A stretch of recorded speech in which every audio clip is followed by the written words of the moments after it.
Prostitution is sometimes called the world's oldest profession, but these are dangerous new times. The age-old image of streetwalkers is being replaced by cyber sex hookups.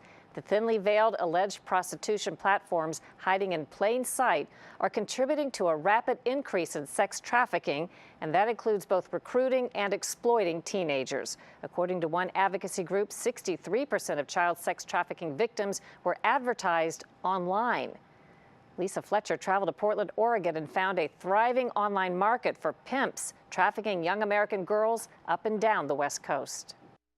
I'm in like the smallest, skimpiest outfit. It's freezing and it's raining outside.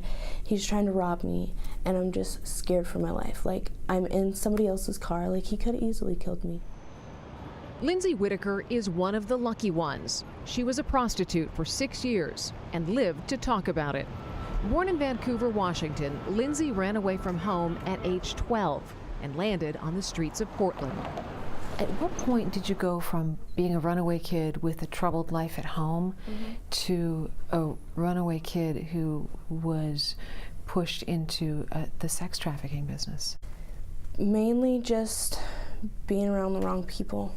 There's pimps and mean, dirty people like that everywhere. They approached me. I told them what was going on because I was scared, you know, a little child in the streets, not knowing what they're going to eat, where they're going to go. So when you don't have that and somebody comes and tries to comfort you and take you in, you know, you're a kid and you fall for it. They sort of groom you? Yeah, like they train you. They slowly manipulate your mind and slowly say little things that just get you to where they want you. These predators out there, these terrorists out there, are looking for their prey. Jeff Teagues leads the Guardian Group that works to disrupt sex trafficking in the U.S. He just got engaged. This is an indicator that she's working for him. He is also a counterterrorism expert who spent 25 years in U.S. Army Special Operations. Is recruiting for ISIS similar to recruiting for child trafficking? It is, in my opinion, identical. So they're looking for somebody who's vulnerable? Yes. Then what? They befriend that individual. So they begin to groom you and give you the things that you need, but ultimately that grooming shifts to a breaking phase where they want you to do something that violates your character. That can be something from the terror world as violent and final as a suicide bomber, or in the trafficking world, they convince you to start turning tricks and having sex with men. Lindsay Whitaker's pimp sold her through strip clubs in Portland and also posted her availability online.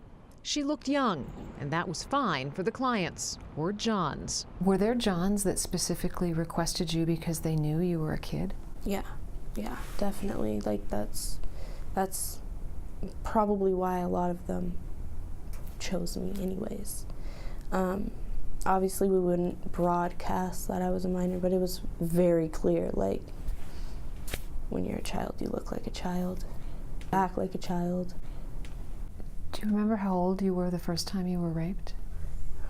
Around that time, when I first got into streets, around like 12, 13. You had to guess how many times you were raped. Oh, what do you think it would be? I can't even say a number. That's just a lot. More than 100? Yeah, a lot. I don't know, it's a sick world. That whole part of that world is just, it's horrible.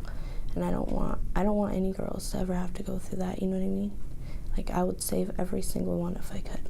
The main goal is we get any minors, but then the traffickers are the other things. But anybody that shows in up Beaverton, Oregon, a suburb southwest of Portland, Detective Chad Opitz makes it his mission to save as many of these girls as he can. Glad she can see me.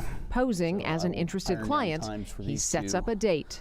You know, I was watching you text this morning, setting up these dates, and I was thinking, you could be booking a plane ticket or a dinner reservation. I mean, it's that easy. Yes, it's sadly, it's too easy. How many texts a day do you think these women get on average?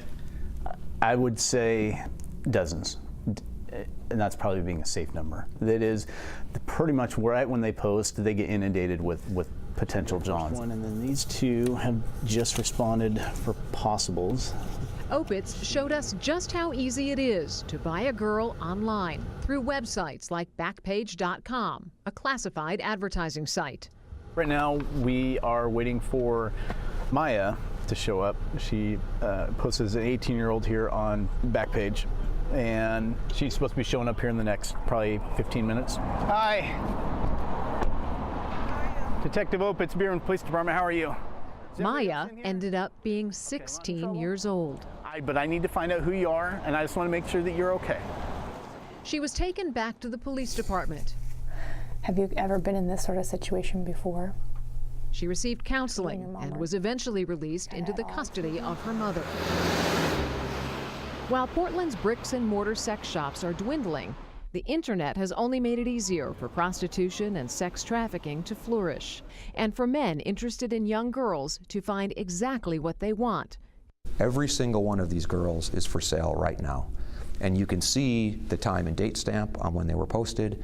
And the thing that we work with law enforcement on is there are clues hidden in these ads that help you understand who they are, where they are, and help law enforcement become more efficient. And as we move closer and closer to that capability in the United States, trafficking is going to get crushed.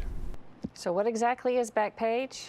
It's an online marketplace similar to Craigslist. Now, back in January, a Senate Homeland Security subcommittee actually did a report on Backpage. And one of the things that they found is that Backpage knows that it facilitates prostitution and child sex trafficking on its site.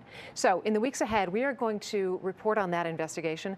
And we're going to ask the question why Congress isn't doing more to shut Backpage down.